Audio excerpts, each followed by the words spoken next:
evening, ladies and gentlemen.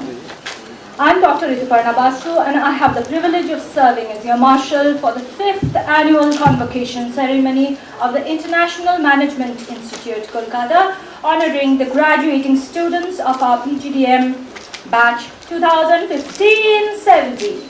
While today our beloved institute, IMI Kolkata, shines in its own glory of superior distinctions of achieving rare recognitions by public and private custodians of academic excellence, like those of the National Board of Accreditations and Association of Indian Universities, we also take pride in humbly remembering the foresight and motivation of visionary leaders like Dr. Goenka that helped shape the distinguished legacy of IMI Kolkata that you experience today.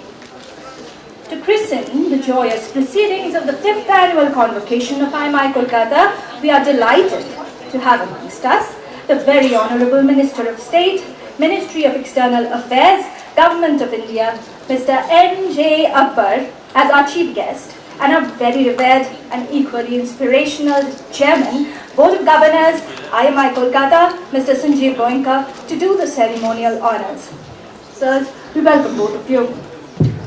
In our best efforts to extend a cordial reception to our dignitaries on and off the stage, we would like the fragrance of the flowers to speak for itself. For this, I request our dear students to support my colleague, Ms. Abhishekta Chakraborty, to offer our petal wishes to our chief guest, Mr. N.J. Akbar.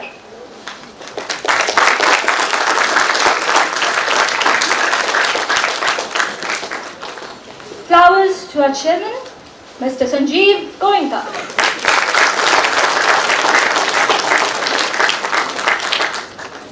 Flowers to our much acclaimed Director of IMI Kolkata, Dr. Arindam Panek. Our Academic Dean of IMI Kolkata, Dr. Paramita Mukherjee.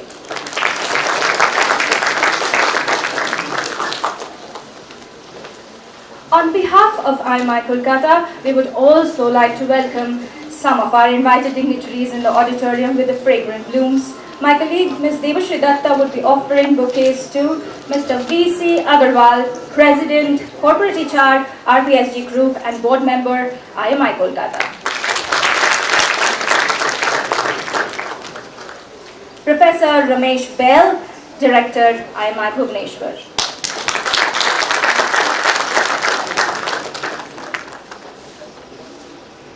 Professor Manjur Al-Haq, Dean of University of Jahangirnagar, Dhaka.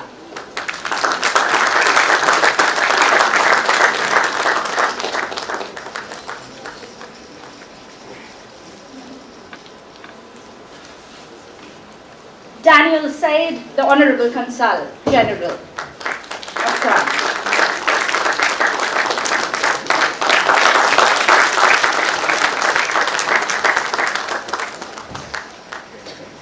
Nevertheless, in the same tone and gesture, we would also like to extend a hearty welcome to all our distinguished guests from the public and private sectors of industry, academia, our recruiters who believe in us, parents and families of graduating students, and the graduating students of PGDM batch 2015-17, the members of our big RPSG family, friends from the media, faculty, staff, students of IMI Kolkata. Ladies and gentlemen, we welcome all of you to this momentous day. Today we are profoundly privileged to have the Honourable Chairman of the Board of Governors of IMI Kolkata, Mr. Sanjeev Goenka, to preside the ceremonial proceedings of the convocation. Known to all as a noted industrialist at the helm of the RP Sanjeev Goenka Group with an asset base of rupees 33,500 crores, 50,000 employees, over 100,000 shareholders, and with businesses spanning across power and natural resources, carbon black, retail, media and entertainment, IT, and even sports, Mr. Goenka has an equally strong association with academia and currently chairs the board of IMIs Delhi, Bhubaneswar, and Kolkata. As a former member of the Prime Minister's Council on Trade and Industry, Mr. Goenka has served as a chairman and still serves as a member of the Board of Governors for many an institute of national importance. like the Indian Institute of Technology, Kharagpur, and the Indian Institute of Management, Kolkata. As a former president of All India Management Association, he also has the credit of being the youngest president of the Confederation of Indian Industries. Mr. Goenka was conferred Indian Business Leader of the Year at the Belfast Global India Business Meet in 2013, Bongo P. Bhushan Award for his contribution to the state of West Bengal, and Distinguished Fellowship Award of the Institute of Directors, India, at their 16th London Global Convention 2016. Ladies and gentlemen, the man we take pride in today as India Today's 50 most powerful people in India certainly needs no introduction. Without taking any more time, let me now request Mr. Sanjeev Goenka to declare the convocation open. I declare the proceedings of the convocation open. Light symbolizes knowledge. Knowledge is the lasting inner wealth by which all our outer achievements can be accomplished. Hence, I request all dignitaries present on the dais to light the ceremonial lamp in reverence to knowledge as the greatest of all forms of wealth to mark the opening of the 5th Annual Convocation of IMI, Kolkata.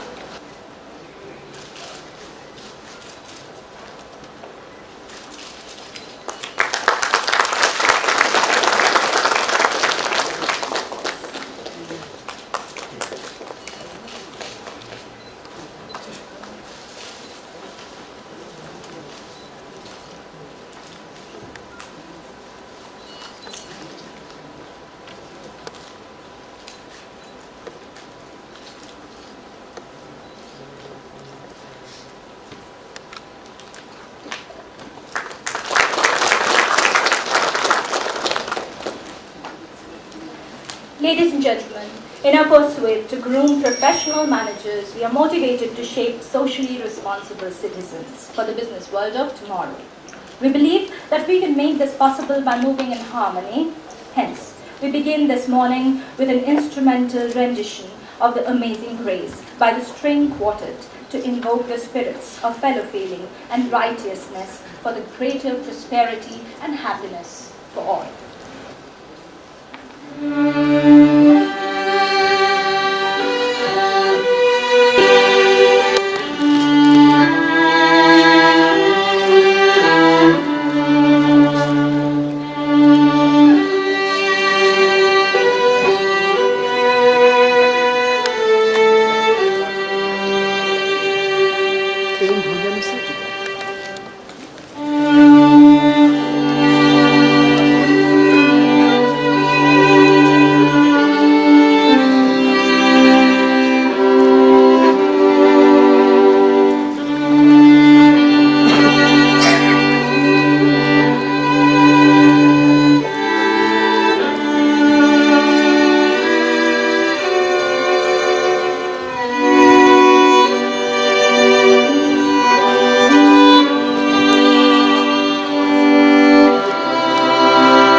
Positivity, it is time for us to begin the ceremony with the welcome address by our chairman, Mr. Sanjeev Goenka. Sir, I take this opportunity to invite you for the welcome address. Good morning, Honorable Minister, friends. It's a special day today.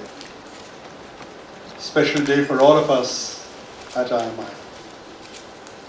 Special, it's a cherished moment. It's a special moment. It's a day of achievement. It's a day of recognition. It's special because we have with us an individual who has chosen to script his future, the future of the institutions he's headed. Each time he's gone to a different institution, he has rewritten the rules. He's redefined the rules. He has reset the standards. He's a man who has led by example. He's a man who's led by exceptional performance. He's a man who's led by exceptional thought. He's a man who's just led by sheer performance. Ladies and gentlemen, the Honourable Minister, Mr. M.J. Akbar. I was asked to give a message to all of you, and I was thinking, what should I say? Each one of you is very intelligent. Each one of you has achieved. But the one thing I'd like to say is that you are graduating at a time when India is just about beginning to discover its potential. We as a nation, for the first time, I think, are holding our head high. And thanks to Prime Minister Modi, the world looks at India differently. The world looks at Indians differently. And in many ways, everyone believes that we are the nation of tomorrow. And so all of you begin with a unique advantage. You're graduating in Modi's India. An India where I think growth has no bounds, where expectations have no bounds, and where frankly careers can be huge. I will take an example out of cricket, and I will take Virat Kohli as an example. He's somebody who chose to redefine standards in cricket, in physical fitness. And he was telling me that when I look at Ronaldo, I looked at him 4 years ago and I said, why can't I get my physical fitness to his level? And why can't all Indian cricketers get to that level of physical fitness? And he's got to a situation, you may have an off season, but he's redefined standards of cricket and he is the one who sets these standards. I think this is something that will apply to every young Indian, rather to every Indian. Modi redefines standards. He redefines what you can do. He just raises the bar higher and higher and gives you confidence to go out and deliver. So you all go out into a country which is limitless, which is full of opportunities. Just have the confidence in yourselves, challenge yourselves, believe in yourselves, and you will be successful. Thank you. Thank you, sir. We couldn't have been more encouraging than this. With this, I now invite the Director of the Institute, Dr. Banik, to present the Director's annual report for the year. Dr. Banik, a PhD from the renowned Delhi School of Economics, has been with IMI since February 1994. As a member of the American Economic Association, Euro-Asia Management Studies Association, Dr. Banik is an expert in international finance and business, an internationally noted academician and consultant, editor of the Global Business Review. Dr. Banik is also Associated Seaman Company's Chair Professor at IMI and is undoubtedly one of the prominent sculptors of IMI Kolkata's glory today. As he leads IMI Kolkata with his truly inspiring vision, I now request him to anoint the ceremony with his much-awaited announcements for the year ahead and present his annual report. Mr.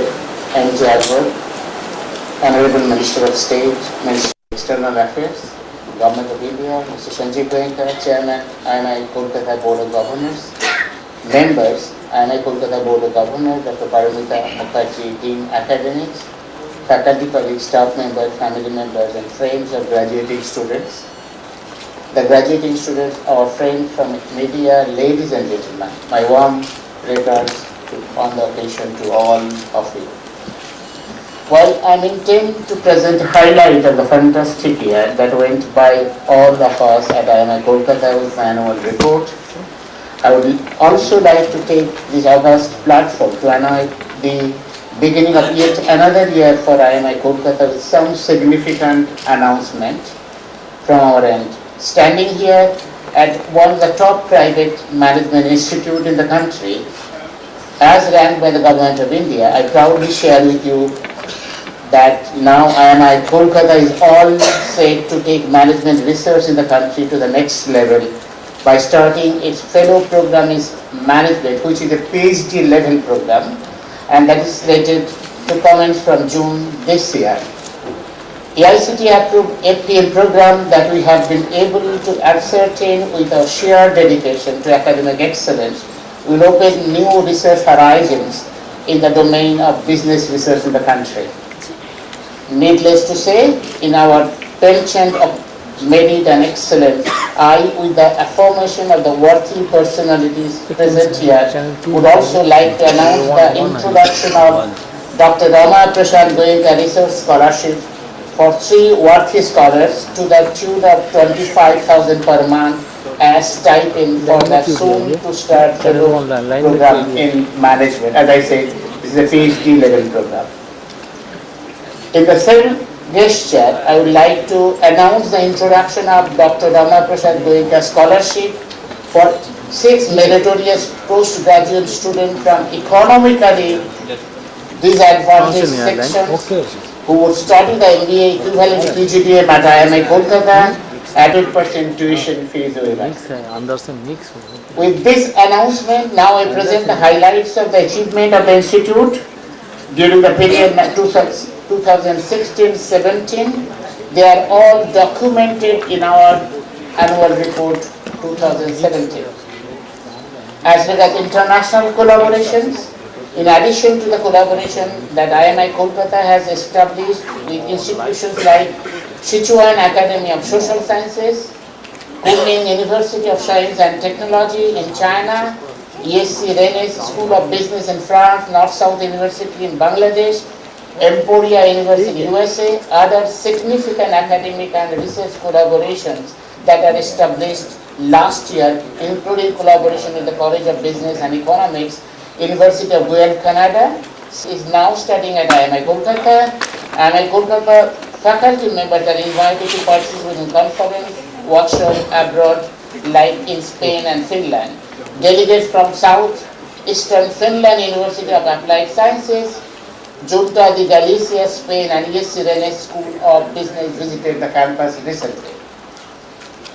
2 teams of students from IMI Kolkata participated in the volleyball tournament during the South and Southeast Asia College Student Culture and Sports Week held in Kunming, China in May 2016. Another team is getting prepared to participate in the same in 2017. This year, 78 students are graduating. At IMI, we focus on updating our curriculum to cater to the needs of the corporate world and offer an array of elective courses that include ones like business intelligence and data analytics, entrepreneurships, design thinking, behavioral finance, digital marketing, rural marketing, HR analytics, etc. IMI Kolkata organized the 12th Annual Conference of Asia Pacific Economic Association at its campus in July 2016. This is the first time this conference took place in South Asia. IMI Kolkata also jointly organized an international conference with the University of Washington, Seattle in March 2017 this year, and Sino-India conference with Sichuan Academy of Social Sciences in November last year. The year also witnessed the international workshop organized in collaboration with the ADBI Tokyo, AICRIS Delhi Faculty Development Program, lectures and addresses by eminent speakers from both academic institutions, World Bank, ADBI and industry.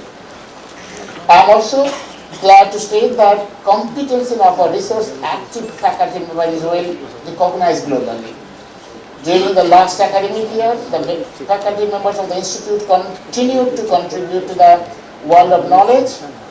During 2016-17, several research papers authored by our faculty members were published in international benchmark journals. Few books and several book chapters were also published. One of the books published by SAIS has come out with a joint effort by IMI and Sichuan Academy of Social Sciences last year. The faculty members have been also awarded research and consulting project, National Accounting Council of Brazil, UGC, CESC, Ministry of Environment, Forest and Climate Change, Government of India, National Institute of Public Finance and Policy, UNAM, Crossing University, and other organizations. Joint projects have been carried out by Sichuan Academy of Social Sciences and and Asia Pacific University, Japan. 3 research grants have been extended by IMI Kolkata to faculty members in 2016-17. Additionally, IMI faculty members presented their research findings in various international and national conferences. In our scholarly magazine IMI Connect, eminent academicians from India and abroad have contributed articles. Interviews with renowned practitioners were also published. Students are enrolled for IMI Kolkata PGDM program after rigorous procedures of evaluations. The academic environment at IMI Kolkata is adequately supported by the library at the campus, with timely acquisition of new databases and journals. Our library possesses an extensive collection of learning resources and provides an environment that fosters creativity and learning. The institute is highly focused on students' welfare and amenities. It has created state-of-the-art gymnasium and provides facilities for indoor games and recreation. In addition, several new modern classrooms and tutorial rooms have been added. The library, which is already digitalized, is being further expanded with more reading area. I take pride in stating that IMI Kolkata has an enviable IT infrastructure, keeping in growth prospects in mind. The IT infrastructure is constantly being enhanced and upgraded in terms of network bandwidth, specialized software packages, learning management systems, etc. All these initiatives are expected to produce conducive environment of new thinking, discovery, innovation across a wide range of disciplines. In order to develop industry-academia bonding and upgrade our curriculum to suit the industry needs, we have been conducting various management and executive development programs for executives of public and private sector organizations. Few of such programs are tailor-made, customized as per the need of the organization, like building and developing high-performance team of CSE towards next audit for Garden Reach Shipbuilders and Engineering Limited, creating a winning branch of LIC of India, induction program, and newly recruited junior officer of Axis Bank. We have also conducted highly sensitive open programs on vigilance management, conceptualized and designed in collaboration with Vigilance Study Circle, Kolkata, attended by senior and top level executives of various Navaratna and Maniratna PSU organizations across the country. This year we have designed and started a 400-hour certificate program on general management for working executives of Philips Carbon Black Limited. We are also engaged in designing programs on healthcare related issues with Narayana Ridawalaya and Woodlands Hospital. Some of these programs are expected to be delivered in Africa, in other developing countries in collaboration with multilateral agencies. Keeping our vision and mission statement our goal, IMI Kolkata strives to produce value-driven, socially sensible individuals. Student development and grooming constitute a major part of our activities. The clubs, committees organize various several events and placement readiness sessions on a regular basis. The National Alumni Meet for the year 2016-17 was held on January 7, 2017 at the IMI Kolkata campus. We believe fervently that alumni support is the key to institution building activities like placement, internships, and strengthening industry-academia interface. IMI Kolkata has completed final placement for the 2015-17 batch with the highest package of 15.5 lakhs. Per annum. The average salary offered saw an increase in 8% and stood at 6.23 lakhs with a median package of 6 lakhs. Recruiters from various sectors such as BFSI, consulting, IT, ITs, FMCD, e-commerce, startup, then telecom, power, infrastructure, textile, media participate in the final placement process. 43 companies participate in the summer internship program, so for 124 students. BFSI and retail were the sectors which made the highest number of internship offers. First-time recruiters for the summer internships were Hindustan Lever, JSW, Nivea, Aditya Birla Groups, AC Delson, Ambuja Nutia, John Deere, Sales Publication, Oxford University. This year, 3 students were selected for international internship program in Spain in the fine dining and wine manufacturing and stone manufacturing sector in Spain. The highest stipend and offer for the entire internship duration was 16,000 rupees and 2,000 US dollar. As far as IMI Kolkata brand is concerned, we have been able to carve out a distinct image for ourselves in the global management education domain. Our brand presence and recall have been growing at a significant growth, which is evident in terms of admissions, placements, and MDP responses. Going by the new techno environmental trends, we have been constantly maintaining our multi-dimensional digital presence that help us stay connected with our stakeholders across the world. For instance, a Facebook follower count 7,362 who have rated us with a 4.7 out of 5 stars speaks of the growing popular perception around the brand IMI Kolkata. I believe pedagogical innovation, scope of involvement in activities, and help developing managerial expertise of students along with the Institute's research orientation have contributed to the success we have achieved so far. I convey my wholehearted congratulations to the graduating students on the successful completion of the program. My congratulations to their families, teachers who shaped their understanding and moral development to achieve these academic distinctions. As you embark on a new journey, keep learning, keep exploring, and don't be scared to face newer challenges. Now is the time for you to face the world with increased vigor. I wish you all the best to fulfill your aspirations and scale newer heights while being a responsible citizen of our nation. Don't forget the relationships you build here as you engage new ones. Return to the campus to experience the sights and sounds you leave behind and engage with us in meaningful discourse. We wish you a great career ahead. Thank you. Thank you, Dr. Banik. It is time now for the most awaited moment of the convocation ceremony. The students of the 2-year full-time postgraduate diploma in management batch 2015-17 will now receive their diplomas from Mr. Goenka. And for this, I request our Dean Academics, who is an alumnus of the prestigious Presidency College, Kolkata, and that of the Indian Statistical Institute, and a noted economist for our contemporary research and projects, Dr. Paramita Mukherjee, to please present the 78 graduating students. Candidates for the full-time postgraduate diploma in management, please rise. The candidates will individually receive their diplomas from Shri Sanjeev Goenka, Chairman, Board of Governors, IMI Kolkata, as I call their names, and then return to their seats and remain standing. Ayushi Gupta. तो picture पर बोलो बोलो तो बोलते हैं Akansha Kumari. बोलो बोलते हैं बोलिए এই মধুরিমা মধুরিমা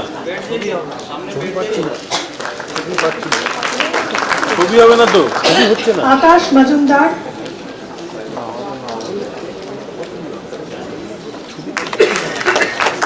ওনাকে এদিকে আসতে হবে না ওনাদের বসতে হবে এদিকে আসতে হবে Akshay V. Lakhwani.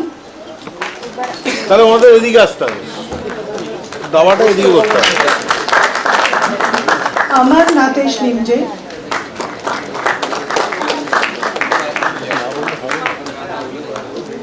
Ankit Bhutoria.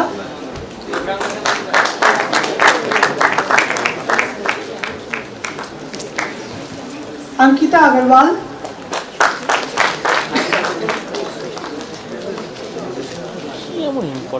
Arjun Sethi. কোথায় গেছিলাম এই তো লং করে নিয়ে নেন আমার দিচ্ছে এমন কি আমার ফলো Gunjan Singh. আমি তো টেনশনে পড়ে আছি Jayesh Verma.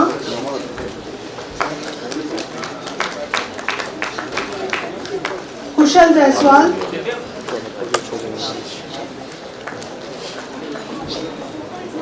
निमिषा सहल,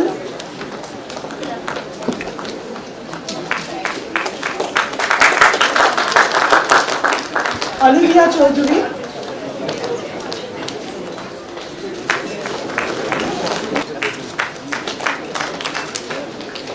रीति नाग, गणेश अन्नमा रेड्डी,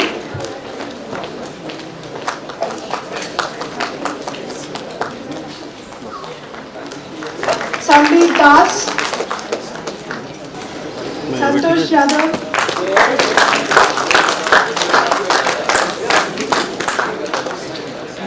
सायन सरकार,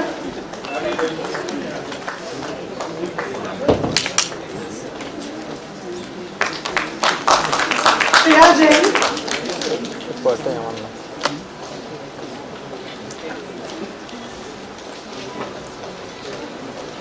सिद्धार्थ कामदर, सिद्धार्थ झा,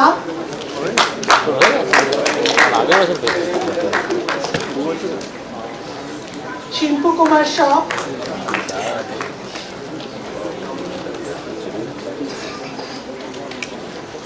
स्नेहिल श्रीवास्तव,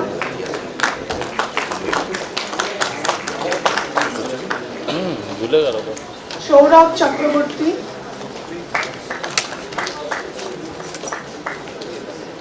सूर्या अग्रवाल,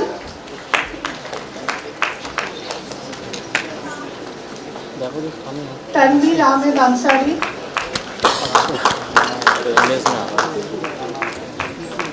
तनुश्री रॉय,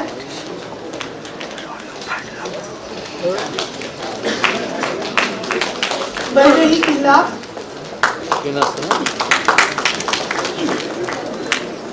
वरुण राठी, अभिषेक श्रीवास्तव, आकांक्षा,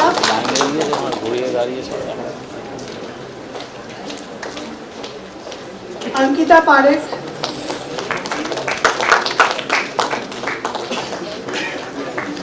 अनमोल वर्मा,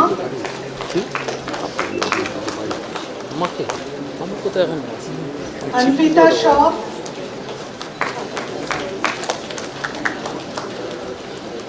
विवाशान देव, दीपक सोनी, ध्रुव चक्रवर्ती, दिव्यांग भाटिया, करण चंदवानी, ठीक है, ठीक है।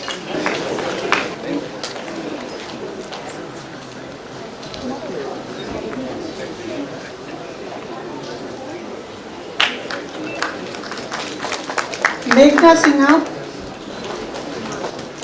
निशांत हारून, नीतिका अग्रवाल,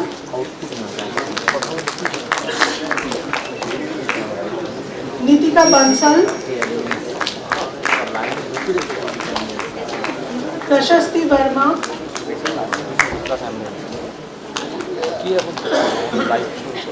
राहुल मौर्य,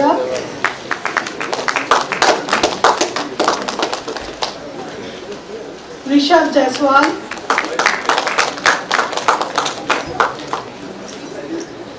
रोहन चौधरी,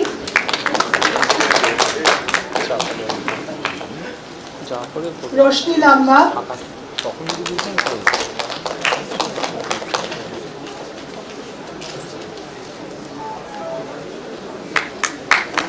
सौरभ भट्टर,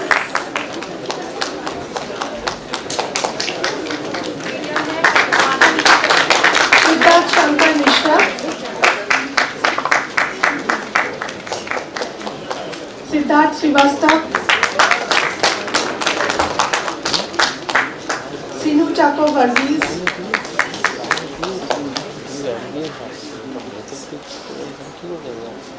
सोहा बलम,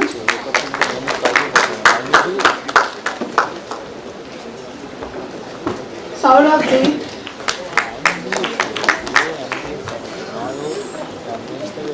सौरभ कुमार महातो,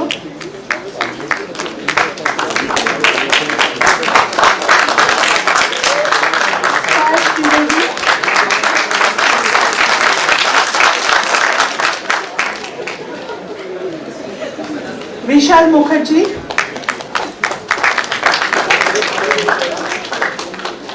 Vivek Singhania,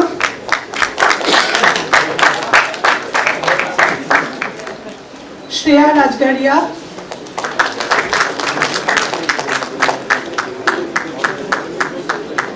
Devarkan Naha, Akanksha Bagla. I am happy to present the participants who have been examined and found qualified for the full-time postgraduate diploma in management and request IMI Kolkata to confer the diplomas on them. By the authority given to me by the trustees of the society, I confer on you the full-time postgraduate diploma in management. And I charge you that in your life, by word and deed, you prove yourself worthy of it.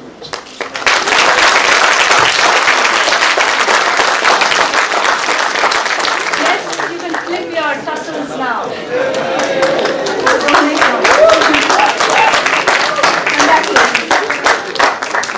Please take your seat.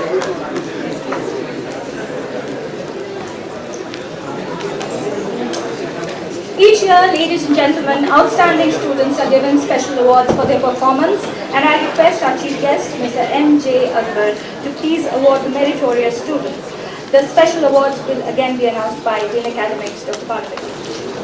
Dr. Ramaprasad Goenka Gold Medal for Excellence and All-Round Performance goes to Shreya Rajgaria.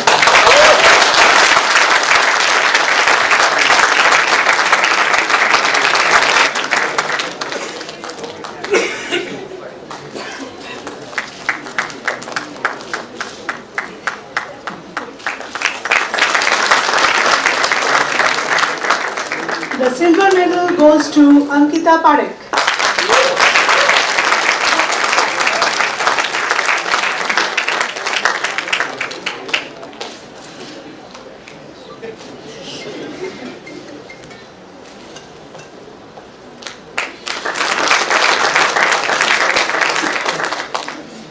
The award for consistent superior academic performance during the 2 years again goes to Shreya Rajgaria, rank 1, Ankita Parekh, rank 2,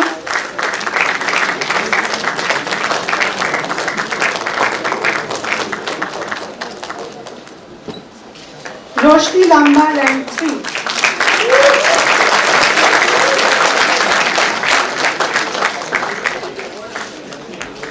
This year, the Best Participant and the Best Lady Participant award for the year have been evaluated on the parameters of academics, participation in institution building activities, leadership and personality. Both goes to Roshni Lamba.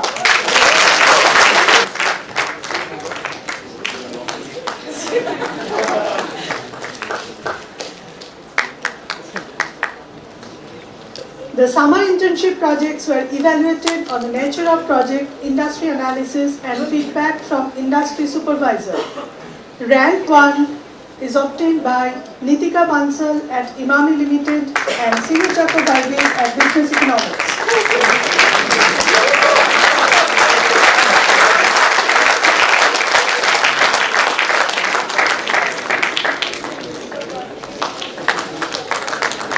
Rank 2 is again shared by Tanushri Roy at ITC Limited and Shreya Rajgaria at Reserve Bank of India.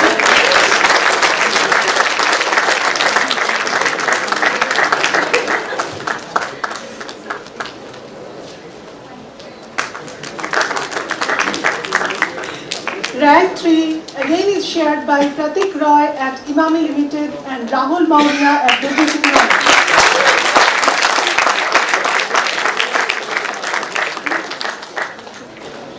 Thank you all and a big congratulations to all the students, their families, friends and faculty. I request our Dean, Dr. Parvati Mukherjee, to introduce our Honorable Chief Guest before he delivers his convocation address, please.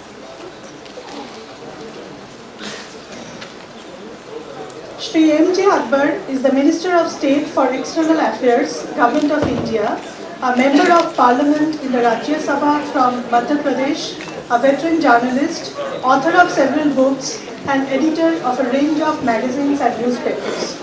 Sri M.J. Akbar completed his Bachelor of Arts in English at the Presidency College, Kolkata.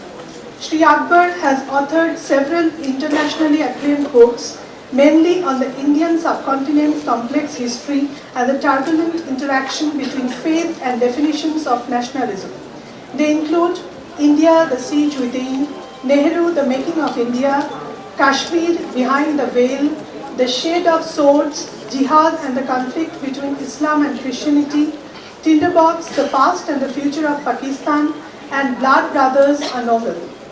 In addition, there have been 4 collections of his columns, reportage and essays. His books have been translated into many languages. His contribution to contemporary debate has been widely acknowledged. Among other things, in 2004, he was named a member of the Forum of Islamic Scholars and Intellectuals set up by Saudi Arabia's King Abdullah to draft a 10-year charter for Muslim nations at a special conference in Mecca.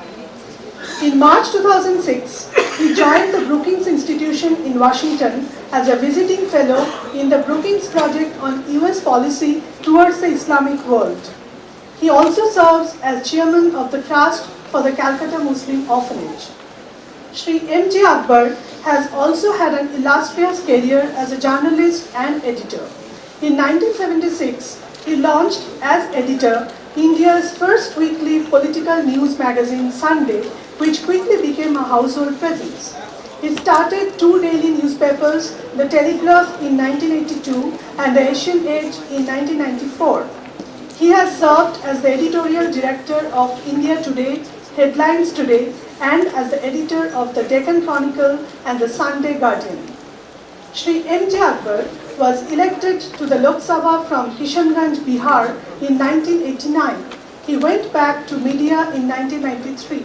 In 2014, he joined the Bharatiya Janata Party and became the party's national spokesperson. He was elected as MP to the Rajya Sabha from Jharkhand in July 2015. In July 2016, he was elected for another term as MP from Madhya Pradesh. He assumed charge as the Minister of State for External Affairs on July 6, 2016. I request Honorable Shri M.J. Akbar to deliver his convocation address.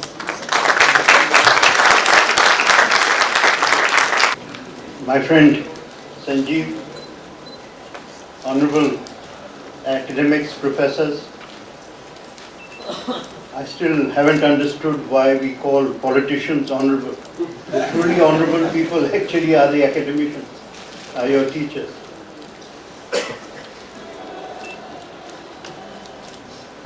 I would also like to remember, honor a presence which I feel in this institution, the presence of Sanjeev's father, R.P. Goenka, who was an extraordinary legend in this city. He was a builder. He really took a sapling and turned it into the massive tree that you see today. And it is a matter of true pride that that tree is becoming a banyan under Sanjeev.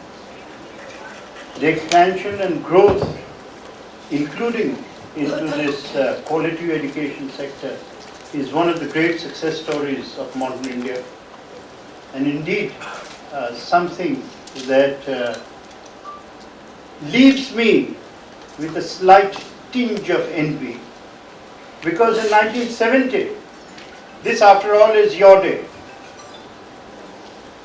We have come here to celebrate your day. And therefore, I do remember the day I graduated from a place not too far away from here, Presidency College, except that there was no question of having any ceremony. If anything, there was a sense of relief. And this is no reflection on our academics. Trust me, no reflection or reaction. In fact, I learned far more. If I learned anything in life, I learned far more from my tutor, Professor Arun Das Gupta, outside the classroom than inside. And if I have to offer my gratitude to anyone, it is certainly to him. Among other things, he taught me the power of simplicity. But the envy is mixed. If there is 10% envy at the glorious opportunities that await you, there is also a tremendous amount of pride at how far we have traveled from 1970. In 1970, our freedom was only 23 years old. We had inherited something unique. We had inherited our country. We had got a country back from the British. But the trouble and challenge of freedom is not only the inheritance, is what to do with it. And for a while it seemed as if we were lost. In 1970, the streets of Kolkata were tinged with blood, and the sky was red with despair. This blood was human blood. There was violence all over the city of a scale that you cannot imagine. This violence came in many forms. Ideology was only one of the factors. We had good reason. We had good reason to leave. But when you decide to leave, when you don't know where to go, then even departure becomes a little meaningless. It was a very difficult time. If I had to do a quick history of the business environment in our country over the last 100 years, we went through 4 stages. We went through 4 phases. The first was the colonial economy. The colonial economy was marked around one objective, which was how to squeeze the wealth of India and transfer it to Britain. There was no other objective. Anyone who gives you a narrative other than that is a pretender, a hoax, or possibly a lie. In 750, when the first statistics as we understand them in the modern era were collected, India had 1/4, 24% of world manufacturing output came from India. 24%. Britain had only 1.8%. To give you the perspective, China had 30% of world manufacturing output. So between India and China, we contributed half the world's manufacturing. We were the superpowers. By 1947, Britain had 24% of the world manufacturing output and India was down to 2%. And that really is the only definition of colonization. But, and by the way, these statistics are in a book which you should all read, The Rise and Fall of Nations by Paul Kennedy. He's teaching history at this moment at Yale University.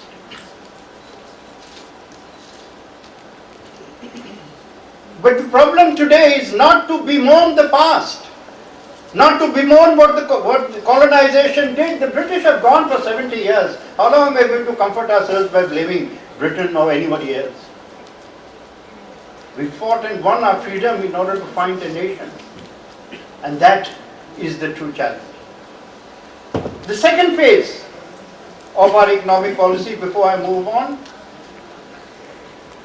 began in 1947 and lasted till about 1990s. This was the age of uncertainty. This was the age when we had no confidence even in our own business. This was an age where we were unsure about the meaning of capital or what to do with it. And therefore we transferred the power and we transferred the weight, perhaps a more appropriate metaphor would be that we transferred the engine of the economy into the hands of the state. Now the state is a very powerful instrument. We should never underestimate the power of the state or indeed the need of the state in order to create progress. But the state is an enabler. The state is not a doer. And if we had understood that, I think perhaps we might have found little more than the enormous stagflation or stagnation that led to 1970. I am not here to blame anyone. I am merely to record a part of our history because you have come, or you are now the alumni of a great institution, and this should be part of your knowledge base. The third phase began when we finally acknowledged, perhaps 20 years too late, that this form that we had created had become regressive, and therefore we needed reform. This reform process began in the 1990s. Between 1990 and today, we are already now, how much? 10, 20, 27. So there's a longer distance we have covered between 1947 and 1970, then 1970, and then 1990 to 2017. But we are emerging out of that stagnation. But why I think you are the most fortunate generation in the modern history of India is because you're on the cusp of the next phase, the next quantum leap in our economy. You are at the beginning of the age of transformation. From subject to form, to reform, to transform. And this transformation has a very, very important definition. To understand the definition of this, I will go back a little in history. I'll go back to a question. The whole point of education is what, by the way? The whole point of education is not merely to learn. The point of education is to learn to question. And then, from the question, seek the answers. So have you questioned a very simple fact? Why are you wearing a cap and gown?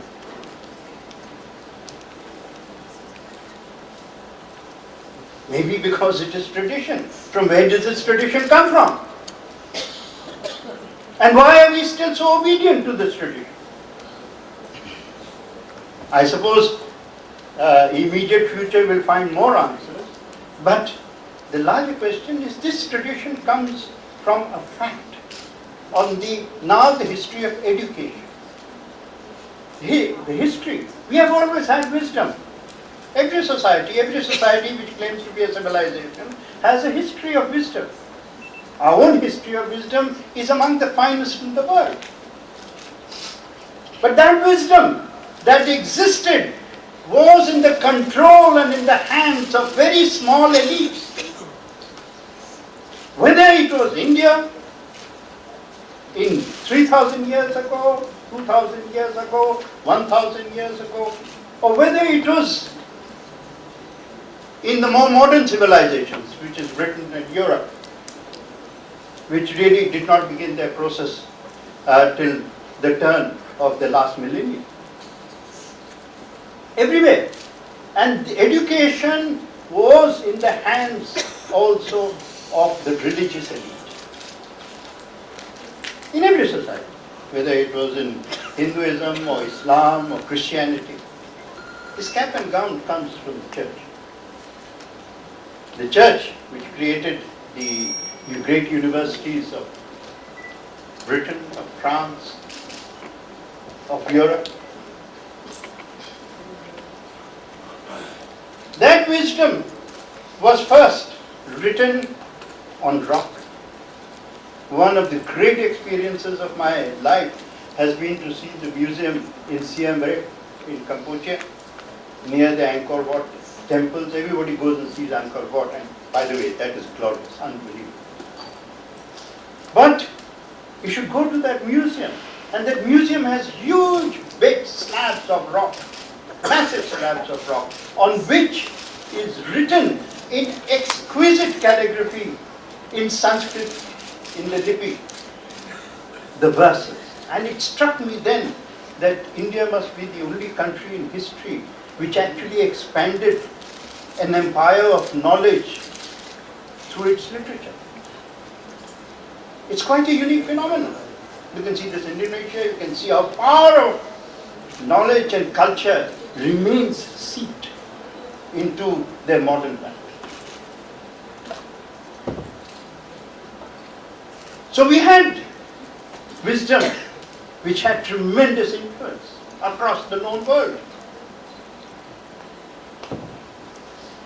Just as an aside, here is another question for you to point out. After all, India has been influencing, China has been influencing through philosophy, through ideology, through literature, through script, through language, through communication.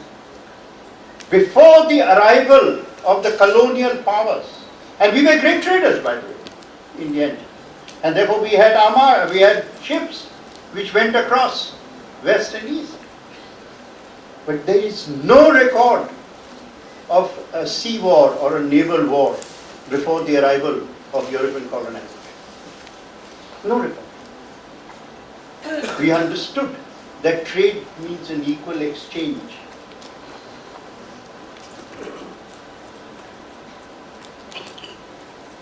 So, it was this, we had wisdom, we had knowledge. What we didn't have, neither here nor elsewhere, what we didn't have was the democratization of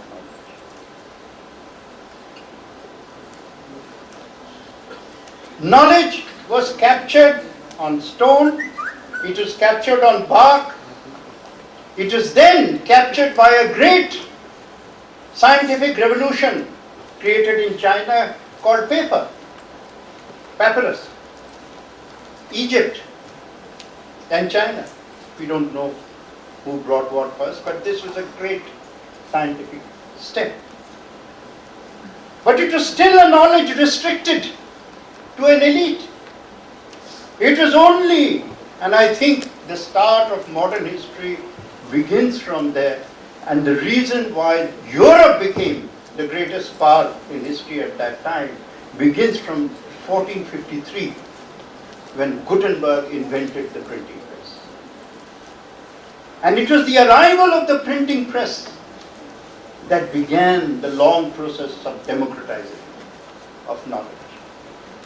I know some of you will complain that eventually led to journalism, but we'll leave that aside.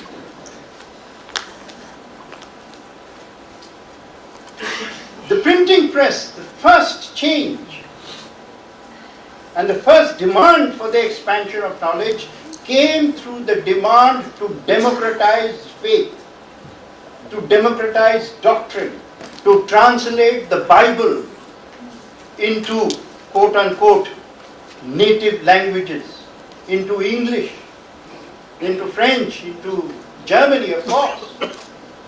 And it was this process that led to the Reformation. After the Reformation and the parallel democratization, a process that took 200 years, then the world could no longer be stopped. This change meant the middle class, in my view, was not the emanation of a class from the basis of economy, but it was the creation of a class through knowledge. It is something that Bengal will understand. Because knowledge is so intrinsic a part of the Bengali belief system. And through this creation of the middle class, we got the age of reason. From there we got the Industrial Revolution. And with the arrival of the Industrial Revolution begins another age in history. And that I call the history of wealth. Before the age of reason, wealth was defined largely, not completely, by land.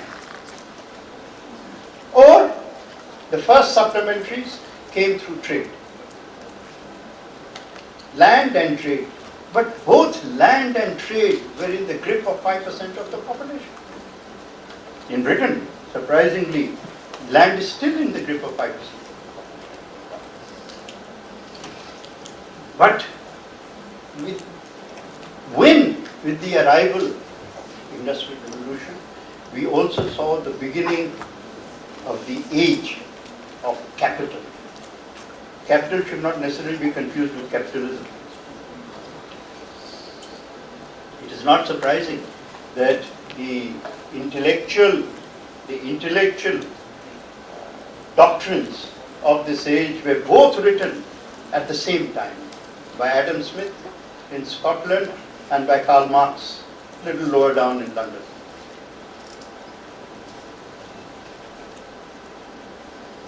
These doctrines again moved their way, but they created the power of money. At least Adam Smith's theory created the power of money. And this money then began to expand the meaning of wealth. But the interesting fact, and this is why you are beginning your lives at such an exciting moment, is that in the age of industry, actually Britain was the main both source and beneficiary of the Industrial Revolution. You know, it has been computed that Clive, who took back all his wealth from in our neighborhood, in fact, when Clive entered Murshidabad for the first time after the Battle of Plassey, he looked around and within his own records, he noted, he was startled because Murshidabad is richer than London. But he also noted one thing, which on all fairness we must admit, that it was a city richer than London but had more poor people.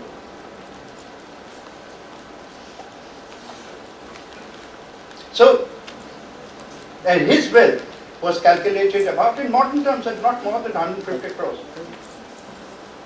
Today, there are people on the stage who would sniff at 150 crores.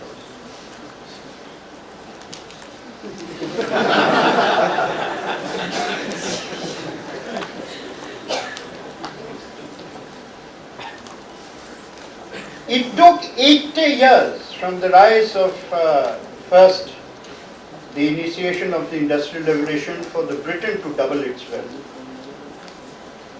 When China started its own reform and then when China made communism into a capitalist enterprise, it doubled its wealth in just 10 years. And that is the change that has emerged. And you are in the first year of a process in which our nation is finally going to double its wealth within 10 years. That is the truth. And that is a true opportunity. Already, you may or may not have noticed 3 things about the economy that are unprecedented. Absolutely unprecedented. As the creation of the base, you need a springboard from where to spring forward. The creation of the springboard is absolutely essential if we want the quantum leap forward. And what will we do? The philosophy of the present government was enumerated by the Prime Minister in his very first speech that he made to Parliament. As all of you know, Prime Minister Modi had never entered the Lok Sabha before he entered in order to become Prime Minister of India. And in his very first, replying to the motion of confidence, I was not in Parliament then, I was watching on television like millions of others. And in the first sentence, I was wondering what would come next. When he turned and said, you know the phrase that the alleviation of poverty is a constitutional requirement.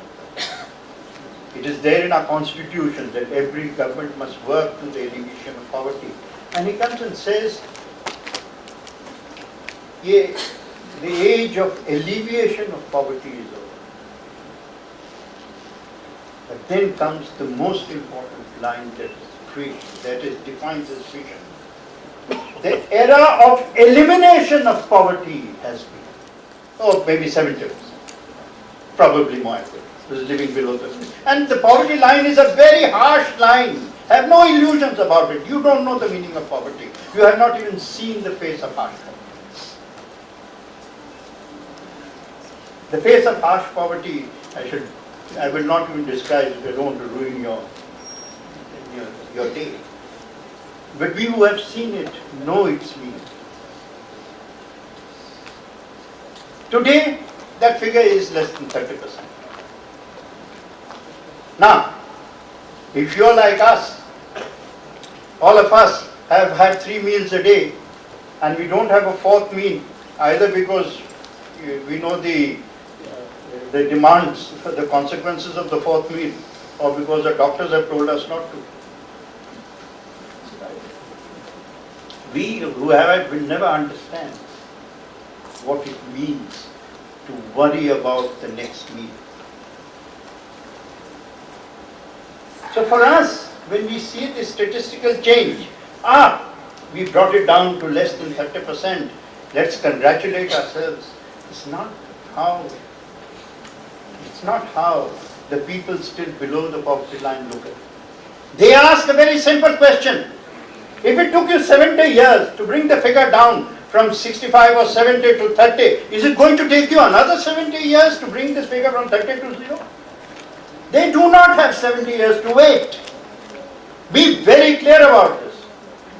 Be very, very clear about this. And if we don't do something, the 1970 Calcutta I saw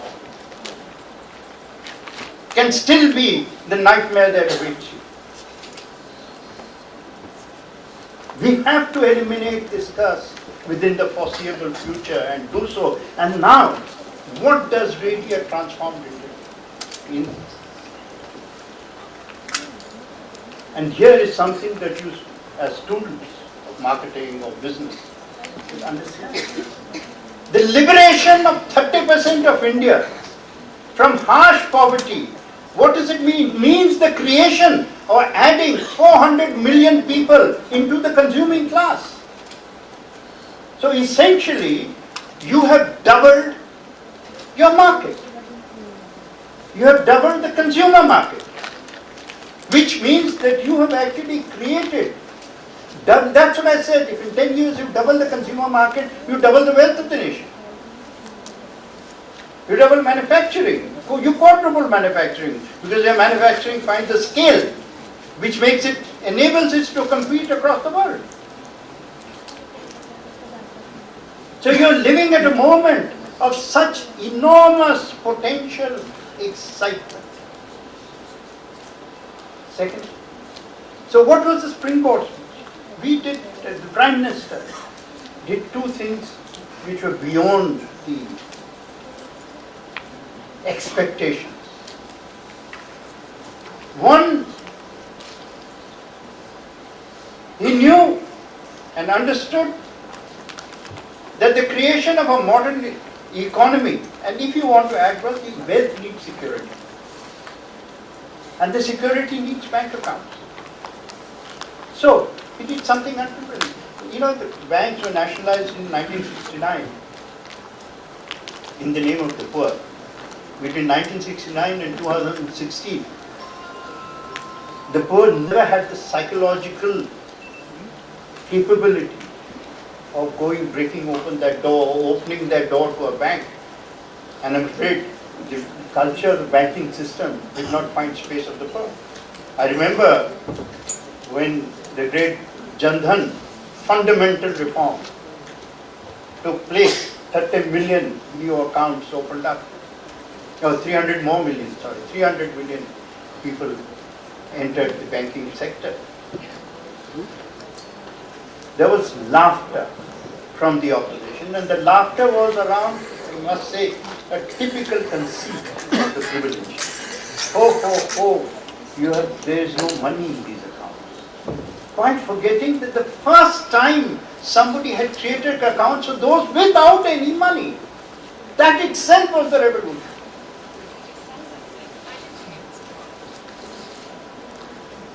Then came again, I'm really very astonished that what I'm going to tell you about next, people are not even aware of it. It's a mudra scheme. I don't know how many of you know about mudra, but some 200,000 crores have gone as loans between, I think, 7,000 or 10,000 rupees up to 5 lakhs or 10 lakhs. These loans are without collateral. These loans are for those who need the ability to help themselves. Loans for women. 60% of the money has gone to women. I was going to end on one note, but I might as well, since I mentioned the subject, interject it here, which is, why am I not surprised that 90% of all those who won the medals and the awards were women?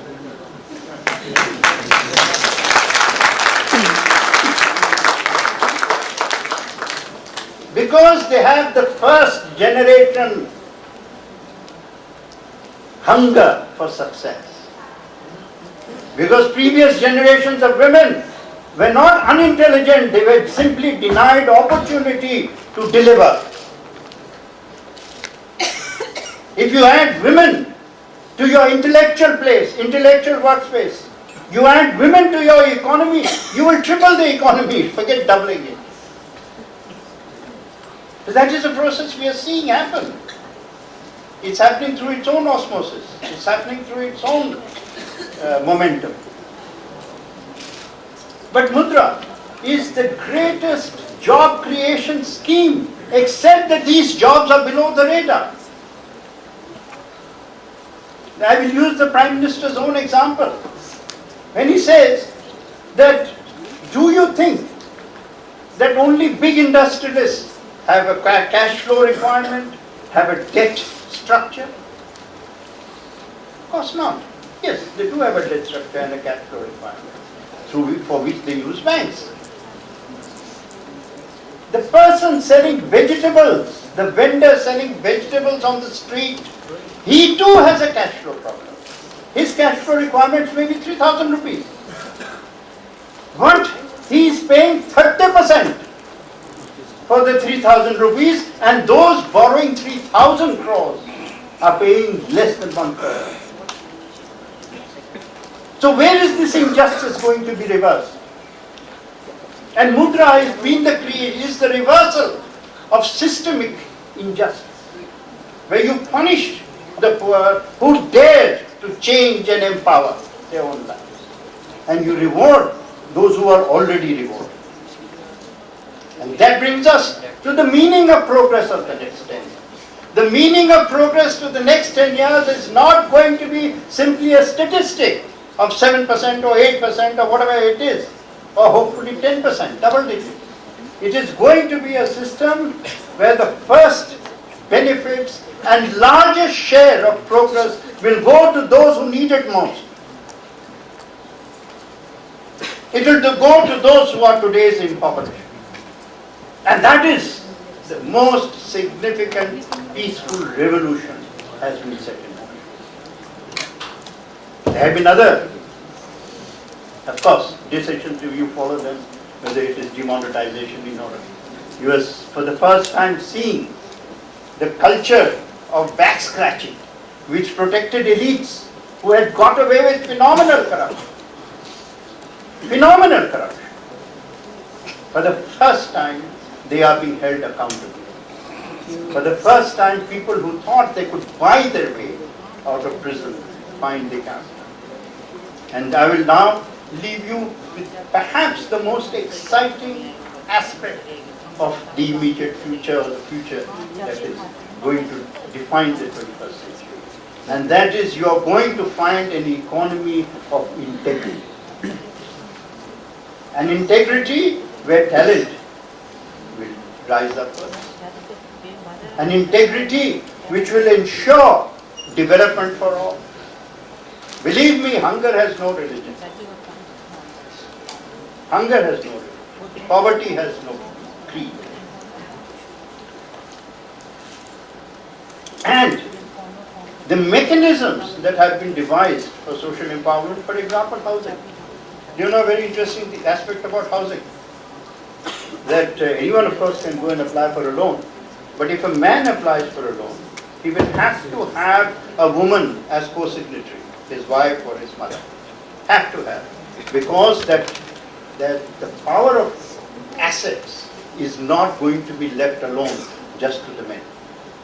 On the other hand, if a woman applies for it, she doesn't need a male co-signatory. Now that is true empowerment. That is true empowerment. This is not talk, this is not rhetoric. This is actual action. This is the way forward.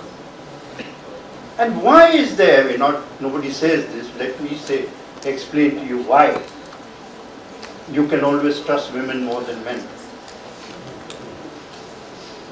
Very simple reason. There is no mother in the world, anywhere, any faith, anywhere, who will eat before she has fed her children. And there are very, very few fathers who will not come home and say, I'm very tired, give me food immediately. You invest in men, you invest in a lifetime, you invest in women, you invest in the future.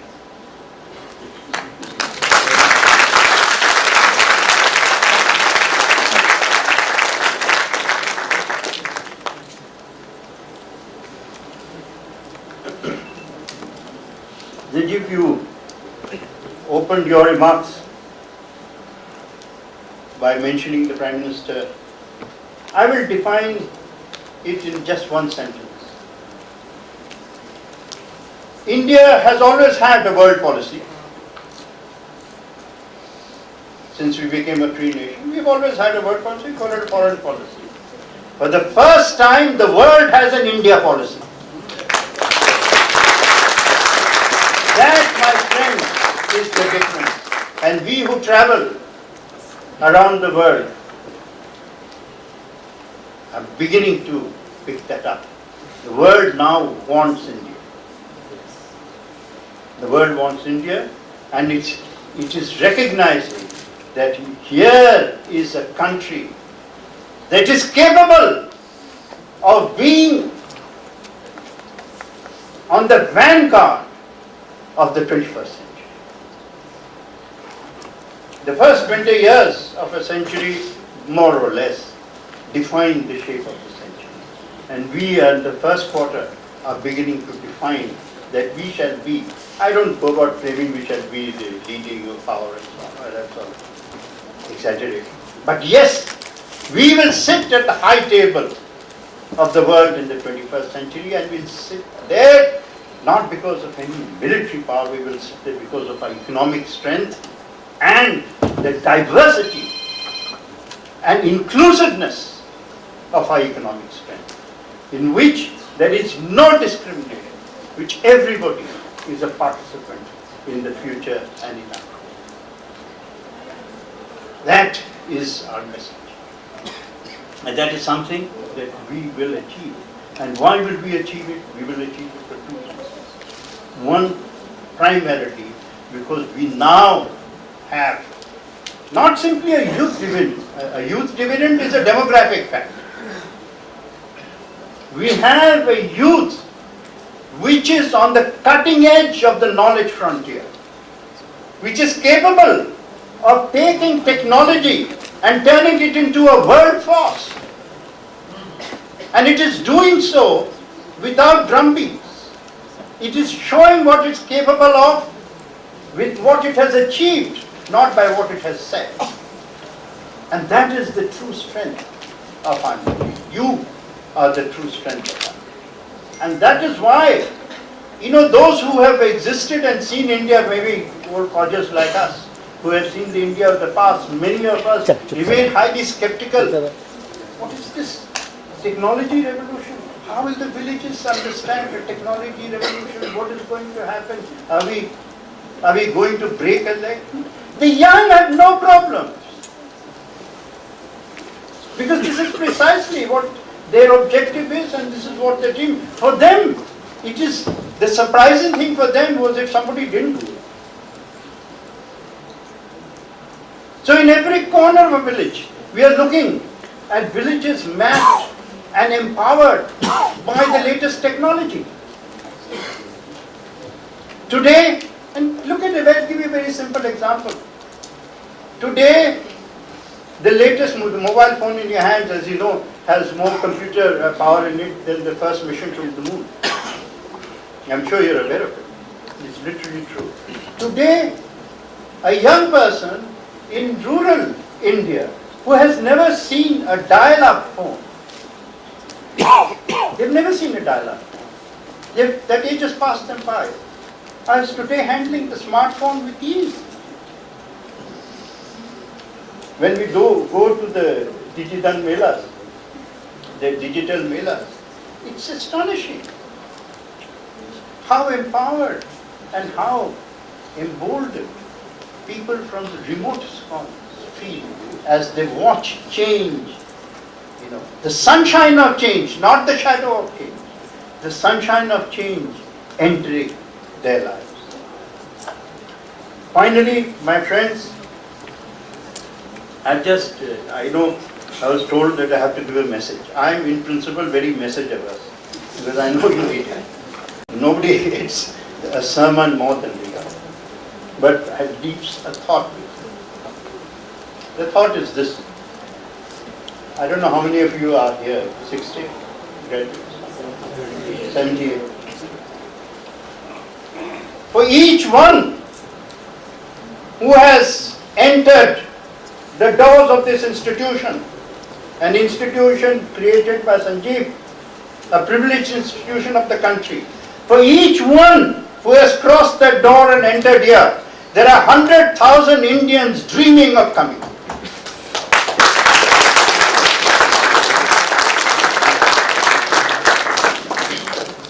And if you have any duty, if you have any sense of nationalism, if you have any sense that yes, the world is a little larger than your comfort zone, then you know that you must spend your life towards bringing those children inside.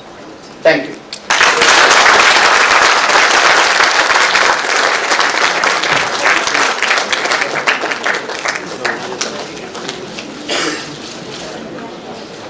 Thank you, sir, for the brilliantly encouraging words. This is in fact the best Diksha a graduating student can be attuned with. With this, we approach the final lap of today's ceremony, where we would like to acknowledge and share the very encouraging congratulatory messages from representatives of our international academic collaborators from across the world. We have received inspiring words from Professor Stéphane Bourliatul-Journy and Vice Rector Giacometti of University of Tours, France. Also from the Dean of the School of Business of Emporia State University, Director Jai Jun of Kunming University of Science and Technology, where they would be hosting IMIK's volleyball team from tomorrow. Ari Lindman of Finland University of Applied Sciences, Professor Guo Xiaoming of Sichuan Academy of Social Sciences, and others, wishing our students the very best for the future. While we mentioned only a few of our international collaborators, we wish to earnestly appreciate all our partnering institutes and universities in Europe, Asia, and Americas for their continuous support. As all good things must come to an end, to make room for new beginnings, may I now request Mr. Sanjeev Goenka to declare the proceedings of the convocation closed. I declare the proceedings of the convocation closed.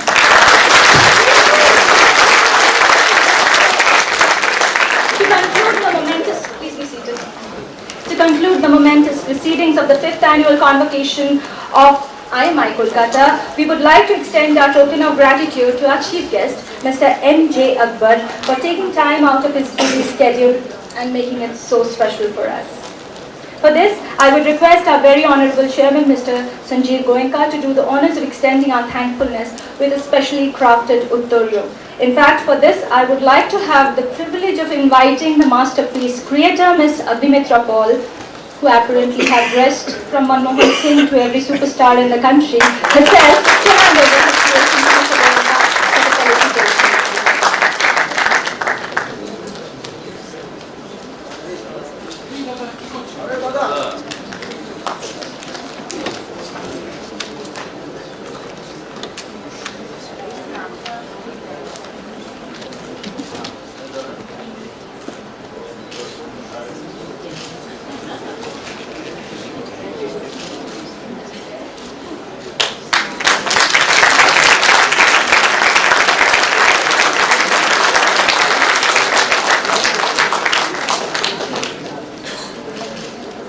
and gentlemen, please rise for the national anthem.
Once again, a big congratulations to our students and their families. Let the joy of convocation embrace all of you. Ladies and gentlemen, please wait till the convocation procession marches out of the auditorium and reach back to the conference room. Thereafter, please join us for lunch.